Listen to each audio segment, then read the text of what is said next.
This is the Doug Karns program here on All Noise Radio. 267-495-4866 is the phone number, or you can reach us at dougkarnsprogram@gmail.com. All right, I'm Doug Karns, the host, alongside with Joe Balcom. How you doing, Joe? Good. Seems like we were just here. I know. We're back again. All new week, all new show. We had a little issue last week on All Noise Radio. The day our show aired, there was a server problem, so the show was never aired, actually. So you can catch the show now on YouTube. Just search for the Doug Karns program on youtube.com, and all the shows will pop up right there. You can listen to it. All right, so Joe and I decided, hey, you know what?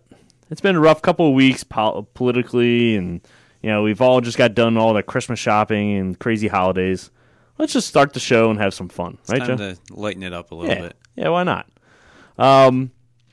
And since this is a political show, we figured let's have some fun with some politicians. Now, Joe, these politicians are smarter than us, aren't they? No. No? Mm-mm. I thought they knew everything. I thought they told us what to do. Well, most of them, they're Hank Johnson. He's one of the smarter ones, I'll say. Yeah, but I mean, most of them don't really know much more than we do. Because in your head right now, you're saying an actual island in the water. It's embedded in the earth, isn't it? A little bit. Okay, so that's what you would think it is, but no. Hank Johnson knows better, and he'll tell you exactly what he's worried about with the island of Guam. Guam actually floats. I don't know if you know that. I mean, you're saying it's floating on top of the water right now. It just floats. I thought it was like actually part of the earth. No. So you're telling me that this island is just floating in the water? I think you've been living under a rock. Whoa. Guam. Everybody knows Guam just floats. Oh, this is crazy. You know what? Hank Johnson. He'll tell us about it. Yeah. Explain us what you're worried about with putting 8,000 troops in Guam. Well, this is a island that at its widest level is, 12 miles from shore to shore, and at its smallest level, Right off the bat, this guy just sounds like a genius. I mean, he's questioning a general about putting troops on the island of Guam, and he's asking, how many square miles is Guam? Oh. Does that matter, Joe? Does that even matter about putting troops on an island? Absolutely. I mean, I guess so. If you're worried about the if you put a lot on one side, it might. Whoa, let's not spoil it. Okay. Here, let's Hank needs to explain it to us. Okay. Location, it's 7 miles between one shore and the other. Is that correct? I don't have the exact dimensions, but to your point, sir, I think Guam is a small island. Very small island, and about 24 miles. All right, we get it. It's small. Long. So 24 miles long, about 7 miles wide at the least widest place on the island, and about 12 miles wide on the widest part of the island. I mean, right now, this guy is just a winner. He is a winner. That was good. It took him, what was that, a minute and 2 seconds to explain that Guam is a small island?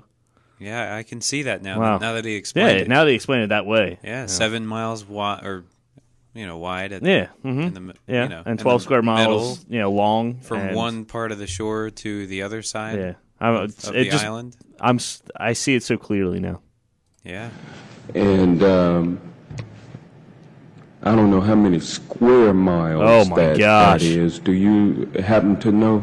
I don't have that figure with me, sir. I can certainly. And right now, the general's like, I don't care. Why does that matter? Why does that matter about putting 8,000 troops and their families on the island of Guam? Supply it to you if you'd like. Yeah, my fear is that the whole island will become so overly populated that it will tip over and capsize. We don't anticipate that. The Guam population, I think, currently about 100. So Representative Hank Johnson From Georgia. bringing up the real issues of America. Georgia's pretty close to Guam, so I think he really knows what he's talking about here. He knows exactly what he's talking about because he's really worried about the island of Guam being so overly populated to the point where it might tip over. Now, tip over. Now, what would happen if Guam tipped over? I mean, it would just flip itself back around, wouldn't it? Oh. Everybody would be okay. If they can swim. Yeah. I mean, you just swim a little bit and then you climb back on the floating island. Yeah, again. yeah. No big deal. Yeah, I don't know why he's so concerned about it. And, listen, with the 8,000 troops, why don't you just spread them out evenly around the island No, so the island won't tip over? you can't. You can't do that? No. Why? We have to make his point. I guess so. He wants the island to tip over. I know, but, I mean, okay, let's just stop with the jokes here. This guy is a total idiot. Yeah. Idiot. I mean, how does he get elected, Joe? Well, he's not the only one that sounds just moronic when he's talking. No, he's not the only one. But what amazes me is they're so arrogant too. Like they don't know that they sound this retarded. These are the ones that believe they know what's best for us. And obviously Hank Johnson's very worried about, U.S. Citizens falling over in the capsizing island of Guam. And I appreciate his concern. Yeah. He's very thoughtful, and I'm glad he is really taking care of the real issues in Washington. That would be a huge crisis if Guam flipped over. It would be. I mean, it would be all over the news. Yeah. So I'm glad we've, He brought it to the light. Yeah. We actually talk about it now. There should be some kind of legislation on it right now. There should. To nail down Guam. Like a giant nail gun punching nails of Guam into the earth so we don't have this problem. I'm surprised he didn't go into how deep the ocean is underneath Guam. Oh, man. Now, working alongside with Hank Johnson was back in before 2010 was our great former speaker, Nancy Pelosi. Buddy. She's just so great.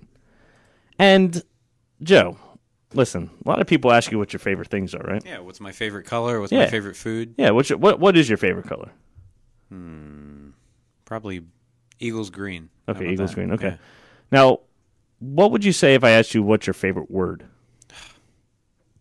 Now, this is tough because there's like 28 million words in the English language. My favorite word would have to be Speaker of the House. Speaker of the House? Yeah. Okay. That's I think that's cue to roll. a good word. Cue to roll the audio, right? Yeah. Let's do it. And at one time, what is your favorite word? First of all, who asks? She's saying somebody's asking her what her favorite word is. Who is going around and saying, Miss Speaker, what's your favorite word? It's probably I need to know this. It's either Hank Johnson or Al Sharpton. Yeah. And I said, my favorite word, that is really easy. My favorite word is the word. Is the word. And she's so serious. She's just like, all right, first of all, just to give a little context of this audio, she's speaking to the press about some kind of, I forget, this was from May 6, 2010. It was some kind of religious conference. So they're asking her what her favorite word of the gospel is. So apparently her favorite word... So somebody conveniently asked her what her favorite word is. Yes. And she said the word. The word, which is 2 words. Yeah. Which I don't know if she knows that, but, the word. Unless it's all in one word, it's the word. Yeah. But maybe that's what she means. We don't know.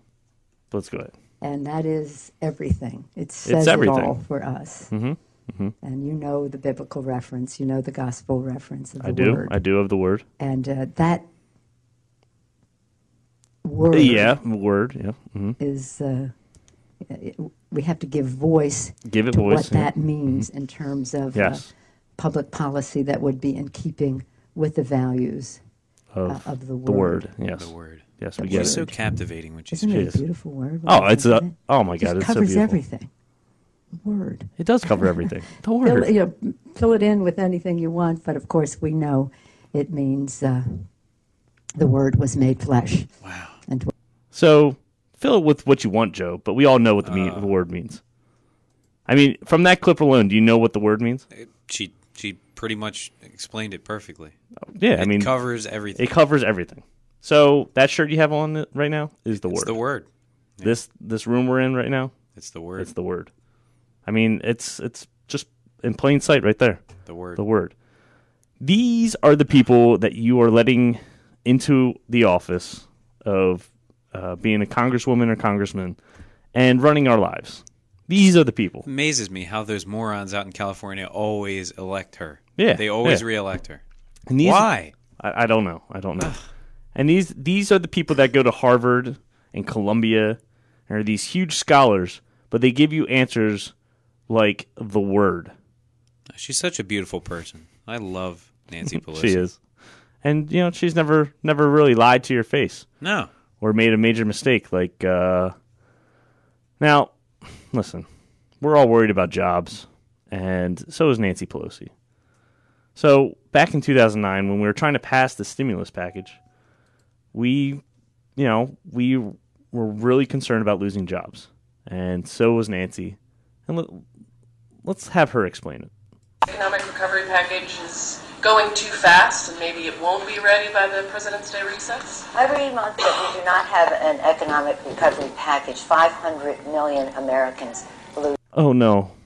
Oh. Well, what she actually meant was $5 billion, not 500 $5 billion? $5 billion. We're going to lose 5 billion jobs? It's sad, but it's true. Oh, no.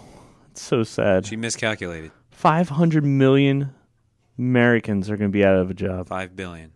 That is... Now, Joe, correct With me a if I'm B. wrong. Is that including the people in Asia, too? Or is that just us? Well, we're all Americans. Yeah, we're we all are. world We're all citizens. the same, you know, Yeah, countrymen, you know? yeah. We're all become one world order at Yep. one point. Yeah. If I'm not mistaken, Miss Nancy Pelosi, there's only 330 million people in this country. So I guess we're actually just considering that if we don't pass a stimulus package, another 200 million unborn children, or automatically as soon as they're born, aren't going to have jobs. Is that what she correct. means? Yep. So you're saying little Johnny that pops out, 10 years from now, isn't going to have a job right when he is born? That's all I'm asking, Joe. I'm asking the real issues here. Yes. Of I'm glad. we need to make a stand for, he is the 99% little Johnny He is. that isn't born yet. And we need to stick up for him.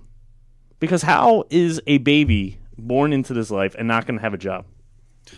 And It's just wrong. no, it should not happen. This is America. Yeah. Everybody should have a job. Everybody should Everybody's have a job. guaranteed to a job. Yes, and I mean, I education think you should and be healthcare. handed a career as soon as you pop out of the womb. Yeah. You should be handed a career, and Yes. you should start working right then.